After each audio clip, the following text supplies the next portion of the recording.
Architecture जो है वो अब एक ऐसी चीज़ है जो लोग कर लेते हैं। आपके ख्याल में ये एक कंपैरिजन ठीक है मेरा कि जी बाहर से लुक जो है वो आप जितनी भी कर लें उसने एक तो सालों साल तक ख़राब भी हो जाना है।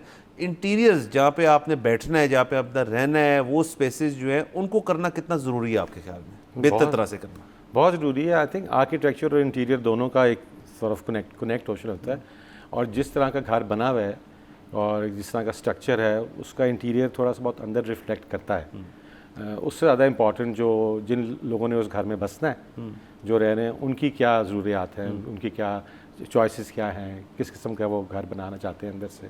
तो वो चीज़ें बहुत ऑब्वियसली इंपॉर्टेंट है। उसके लिए कोई प्रोफेशनल हो इंसान जिसको थोड़ी बहुत नॉलेज। कभी आपके साथ ऐसे हुआ है कि एक आर्किटेक्ट कोई और हैं और then you are also a part of that team जिन्होंने वो घर कंप्लीट करना है, तो आर्किटेक्ट और आपकी वेवलेंथ नहीं मैच होती और आपका बीच में कोई मामला तो हो जाए कि इसको ऐसे कर लें और इसको ऐसे कर लें? मैं हुआ है, ऐसे होता है, लेकिन ये है कि वेवलेंथ कनेक्ट कर हो जाती है। क्योंकि जब मेरा काम शुरू होता है तो तब तक आर्किटेक्ट जो है ग्रे स्ट्रक्चर तक तो बना चुका होता है। तो थोड़ी बहुत चेंजेस आप उसमें कर सकते हैं कि जी अगर आपने ये दीवार हटानी है या किचन को थोड़ा एक्सपैंड करना है या बाथरूम को थोड़ा बड़ा करना है, वो चीज़ें पॉसिबल हैं। पर जो बाहर का स्ट्रक्चर बन गया है, अभी भी ऐसे बहुत से प्रोजेक्ट हैं जिसमें मैं शुरू से इन्वॉल्व हो जाता हूँ, जिसमें फ्लोरिंग कैसे लगनी है या किस तरह की पेंट फिनिश होनी है, सीलिंग के डिज़ाइन क्या है, बाथरूम की क्या डिज़ाइन है। सो यस, वो तो करना पड़ता है। अच्छा, ये कितना मुश्किल है घर वालों को समझाना कि आपका एस्थेटिक इतना अच्छा नहीं है, आप प्लीज़ मुझे ना बताएं। बहुत मुश्किल है ये काम, बहुत मुश्किल है। कुछ क्लाइंट्स को तो प्रोसेस समझ ही नहीं आता कि, और उनको ख़ुद को भी शायद नहीं पता होता कि वो चाहते क्या हैं। ज़्यादातर लोग जो उन्होंने देखा होता है बाकी घरों में या शायद कुछ मैगज़ीन्स में कुछ देखे होते हैं आइडियाज़, अब ये कि सोशल मीडिया पे, इंटरनेट पे बहुत कुछ लोगों को नज़र आ जाता है, तो वो तस्वीरें जमा करते रहते हैं और कि ये भी पसंद है, ये भी पसंद है, तो वो एक पूरी खिचड़ी बनी होती है डिज़ाइन के अंदर भी। एक कमरे के लिए उन्होंने कोई 20-30 तस्वीरें इकट्ठी की होती हैं कि मुझे ये भी चाहिए, ये भी चाहिए, ये भी चाहिए। तो उसको फिर जो प्रोफेशनल डिज़ाइनर्स है, जो हमारा काम है या जो मेरा काम है कि उसको स्ट्रीमलाइन कैसे करें कि आपकी जो क्लाइंट है उसकी ज़रूरत पूरी भी हो और जो वो चीज़ें चाह रहे हैं कुछ पॉसिबल हैं, कुछ पॉसिबल नहीं होती, तो आप उनको यू कैन एज लॉन्ग कि आप एक लॉजिक से चीज़ें एक्सप्लेन करें कि इस स्पेस के अंदर ये चीज़ नहीं अच्छी लग सकती, ये छोटी है जगह या कोई बड़ी जगह है, तो फिर उसको स्ट्रीमलाइन करना वो एक काम इंटीरियर डिज़ाइनर का है। सालों से आप ये चीज़ कर रहे हैं, ये जो आपने तस्वीरों की बात की, ज़ाहिर है मैगज़ीन्स का आपने खुद जिक्र किया, पहले आर्किटेक्चर डाइजेस्ट एक्सेट्रा मैगज़ीन्स आया करते थे, यहाँ फिर भी मुश्किल मिलते थे, मिल जाते थे, तो लोग उसके अंदर से बताते जी हमें ये चीज़ें चाहिए। क्या आपने देखा है कि इंटरनेट के आने से और ये जो दीगर तस्वीर हैं इनके आपको मिलने से ये काम आपका ज़्यादा मुश्किल हो गया है या वन वुड अज्यूम कि ज़्यादा आसान हो गया कि एक शख्स ने बता दिया कि जी ये सामने चीज़ें ऐसी कुछ हमें रेप्लिकेट कर दें, या आपको लगता है कि because of spoiled for choice वाला मामला आ गया तो लोग बिगड़ गए हैं थोड़े बिगड़ गए हैं लोग, क्योंकि कुछ चीज़ें ऐसी हैं जो लोग इंटरनेट पर देख लेते हैं और वो यहाँ अवेलेबल ही नहीं है हमारे मार्केट में। कुछ ऐसे सिस्टम्स हैं जो कोई सीलिंग के डिज़ाइन या किचन के डिज़ाइन या वार्डरोब्स के डिज़ाइन फॉर एग्जांपल, तो वो कई हमारे मुल्क में अभी वो सिस्टम्स आए नहीं हुए, तो वो लोग कहते हैं हमको ये सिस्टम चाहिए। प्लस अगेन वही बात है कि इतनी चॉइस है लोगों के पास सोशल मीडिया में देखने के लिए कि उनको हर चीज़ चाहिए।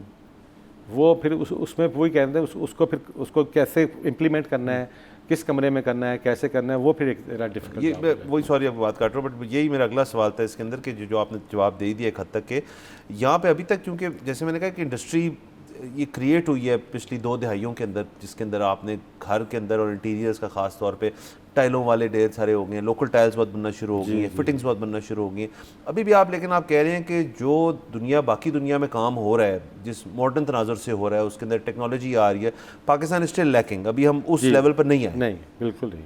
अच्छा, आपने इतने अर्से बाहर भी काम किया है, सो बाहर काम करने में और यहाँ काम करने में क्या फ़र्क है, ख़ास तौर पर क्लाइंट के मिजाज को लेकर?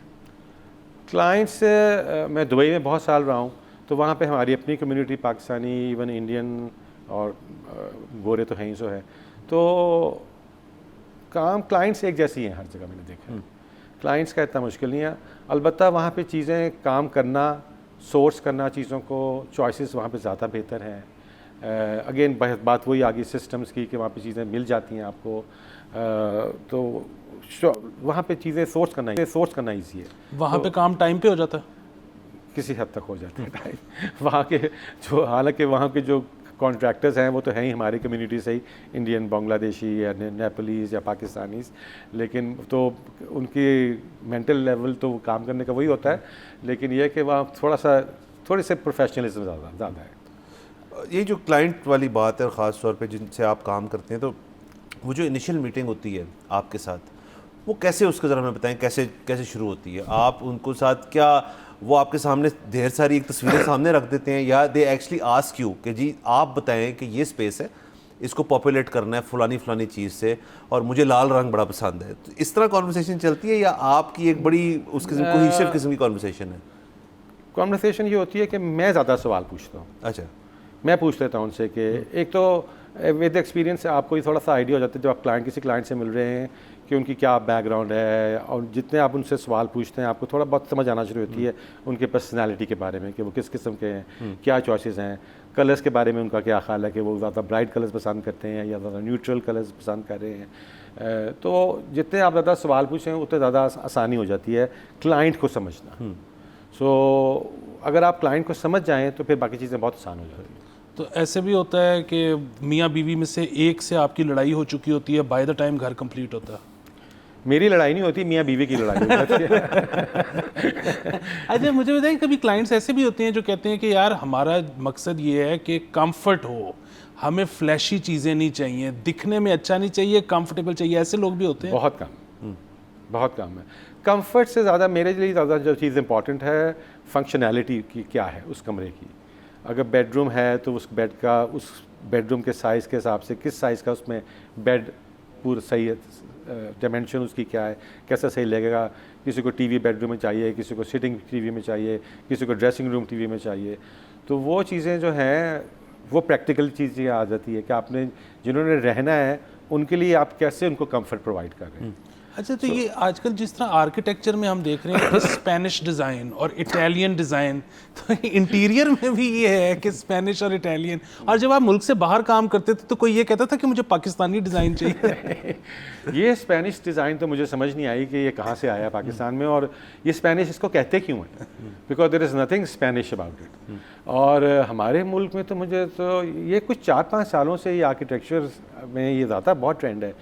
आप एक ही रोड पे देखें तो 2 स्पेनिश स्टाइल के घर बने हुए हैं with big huge black gates, और साथ ही एक मॉडर्न ब्लॉक जो बिल्कुल एक बॉक्स टाइप एक आर्किटेक्चर है, वो भी उसी लेन के अंदर है। तो ये स्पेनिश जो है, स्पेनिश का तो कहीं से, I don't know why people call this Spanish, क्योंकि उसमें स्पेनिश तो है ही नहीं।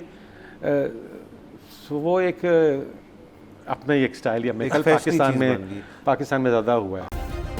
सब्सक्राइब करें और बेल दबाएं ताकि कोई खबर रह न जाए।